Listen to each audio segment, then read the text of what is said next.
மழை பெஞ்சதுனால செடிகள்லாம் ரொம்ப புத்துணர்ச்சியாக இருக்குது.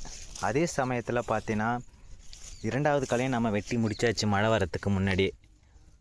இங்கே பார்த்தீங்கன்னா இந்த பண்ணை பூண்டுகள் ஒரு சிலது செடிகளுக்கு உள்ளே இருக்கும். ஸோ அதை தான் நாம் இன்றைக்கி எடுத்துகிட்ருக்கோம். ஸோ அப்படியே ஒரு சாலையாக நாம் போய்கிட்டே இருப்போம். எல்லாமே மேக்ஸிமம் பார்த்திங்கன்னா இந்த செடிகளுக்கு உள்ளே தான் இருக்குது.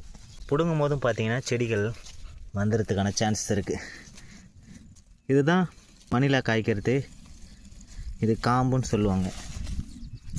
இந்த பண்ணை பூண்டு பார்த்திங்கன்னா பூக்கள் வைக்கிறதுக்கு முன்னாடியே பறிச்சிடணும், இல்லைனா கழனி ஃபுல்லாக பரவிடும். அது ஒரு சின்ன அரும்பு இது. ஸோ இதை நம்ம கீரையாக கூட பயன்படுத்தலாம்.